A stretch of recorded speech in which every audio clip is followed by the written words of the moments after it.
Je suis bénévole d'une association très jeune qui s'appelle SOS Méditerranée. Et je suis rentré dans ce projet associatif par la conviction qu'aujourd'hui, face au drame des traversées périlleuses, terriblement périlleuses en Méditerranée, et face à la proposition de l'équipe fondatrice de cette association de faire quelque chose de concret assez rapidement, à l'occurrence affréter un bateau de sauvetage, j'avais envie de m'y engager. J'ai une activité professionnelle à la ville de Paris qui est d'accompagner les associations. Je suis directeur d'une maison des associations, celle du 2e arrondissement. Et connaissant bien Léa et l'univers du crowdfunding, je me suis dit que, et d'autres acteurs comme Eloasso, que je pouvais apporter à SOS Méditerranée ma sensibilité sur le financement participatif. Elle va vite, la présentation. Comment je fais pour la remettre ? Voilà, c'est bon, je vais rester là-dessus pour commencer, puis je vous fais puis j'appuie.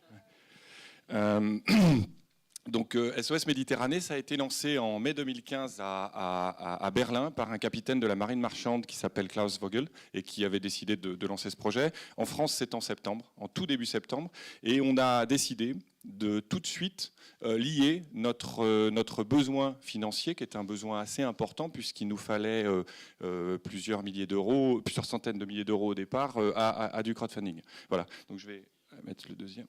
Oui. Voilà. La grande différence qu'on a fait dès le départ du fait de l'expérience qu'on a entre collecte de fonds et financement participatif, c'est la différence qu'il y a entre un don et une contribution.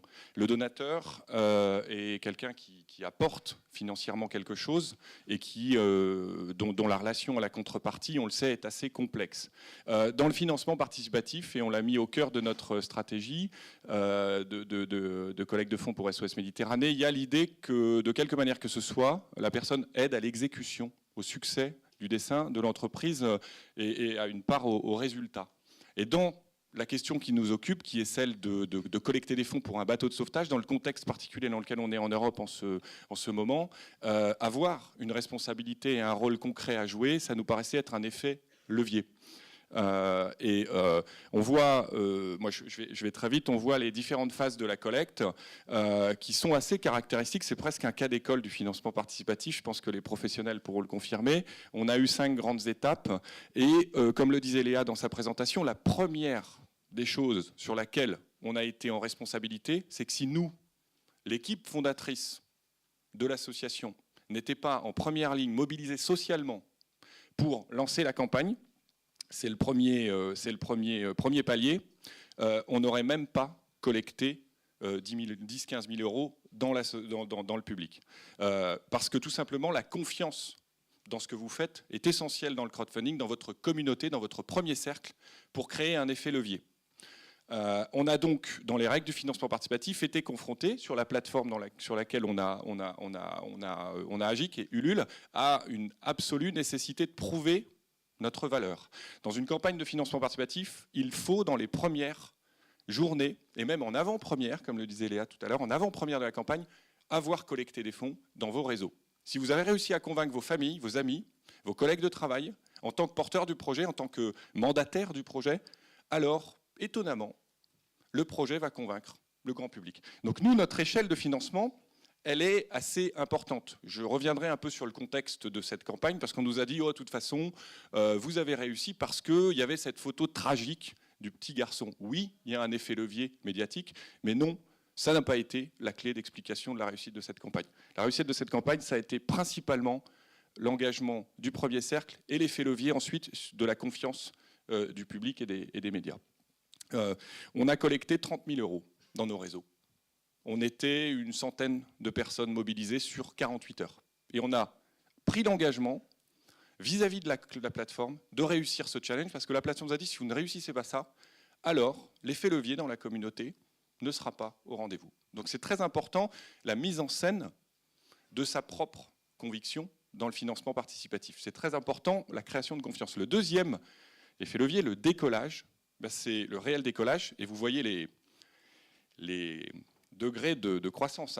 On est quand même dans une campagne sur 45 jours qui était longue. Comme disait Léa tout à l'heure, les campagnes trop longues sont difficiles à vivre. J'ai perdu pas mal de cheveux dans cette affaire.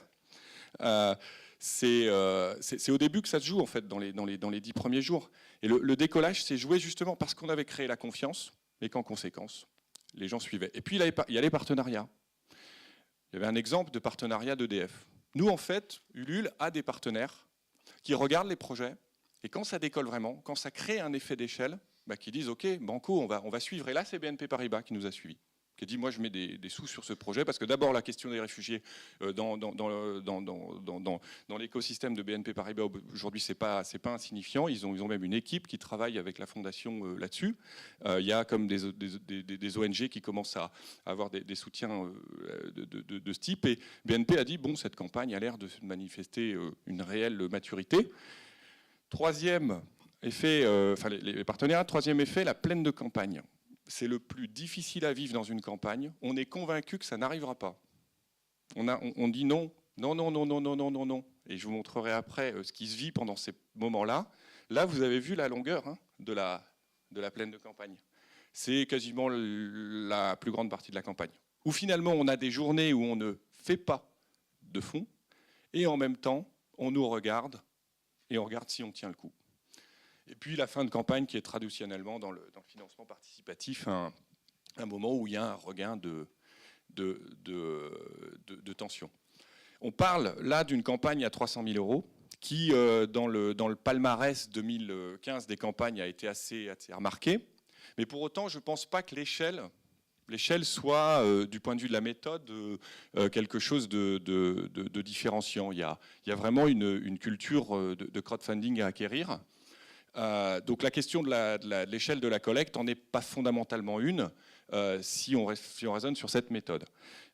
Et qu'est-ce qui caractérise une campagne réussie? Là, je vais faire de la redite de ce qu'a dit Léa. C'est très clairement les premiers jours qui sont des jours significatifs, la mobilisation du premier cercle et puis la capacité à tenir le coup sur la durée de campagne que vous avez choisie. Moi, je suis plutôt pour des campagnes courtes, des campagnes extrêmement denses où finalement on ménage les équipes qui sont dessus. Je vais vous montrer une chose qui est assez significative en matière de motivation. Quand vous êtes dans un projet comme celui-là, dans une campagne, dans un contexte comme celui qu'on a connu à l'automne, face à des journées où vous avez 8000 visites et des volumes financiers collectés de cette échelle, psychologiquement après, quand vous regardez le reste de la campagne, il se passe pas mal de choses. Et notamment, les 3 leviers d'une campagne, c'est le nombre de soutiens, c'est le nombre de visites sur le site, ça, le tableau de bord d'Ulule que vous avez sous les yeux, que chaque porteur de projet peut avoir à disposition. Du point de vue de la qualité des outils embarqués, je pense que c'est assez significatif. Vous avez, pour des projets à 2500 ou 3000 € des tableaux de bord que dans le monde professionnel, on a certaines échelles de financement d'infrastructures numériques. Donc c'est des outils abordables et de haut niveau qui permettent de piloter la campagne. Ils sont facilement appréhendables.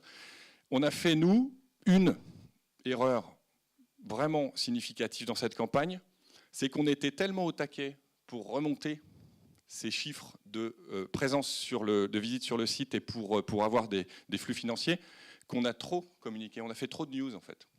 Et là, les gens vous disent, et notamment sur les communautés comme Ulule, où les gens n'aiment pas être spammés, ils vous disent, oui, c'est important de faire du sauvetage en mer Méditerranée, oui, c'est important ce que vous faites, mais on a fait notre acte de contribution. Vous nous parlez un petit peu trop. Et ils nous ont dit ça avec beaucoup de politesse et beaucoup de gentillesse. Et à un moment donné, on a compris le message. Parce qu'après, je vais terminer là-dessus ma présentation dans quelques minutes. Après, il faut les garder, ces gens-là, quand vous voulez passer à un autre mode de collecte.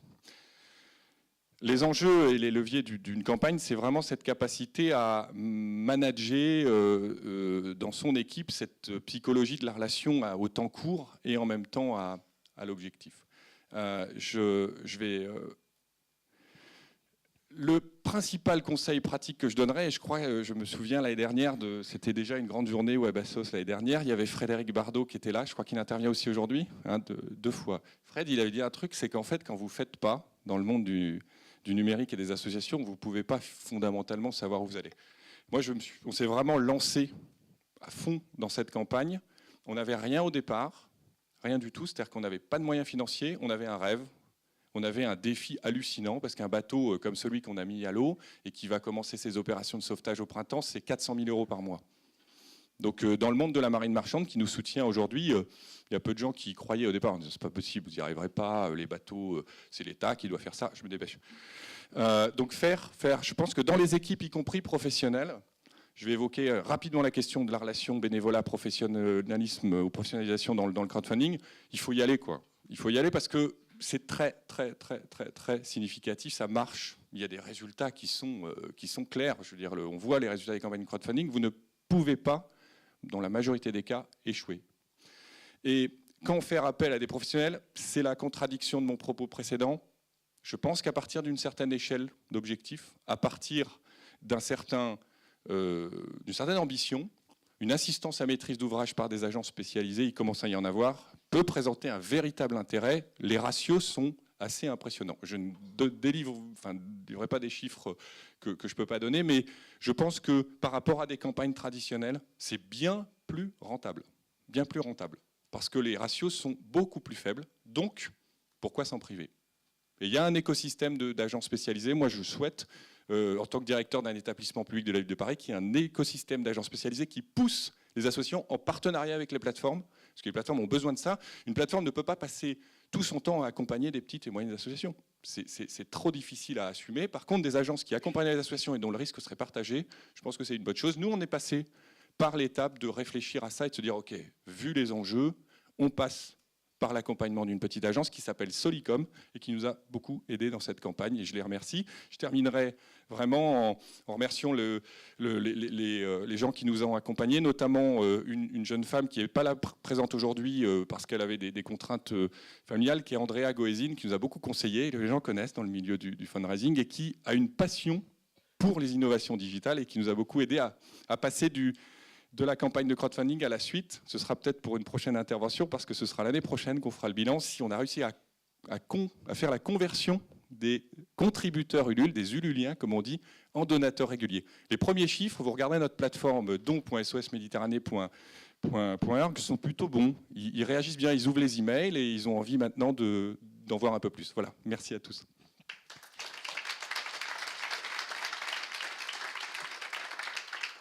Merci à Jean et Léa pour leur partage d'expérience.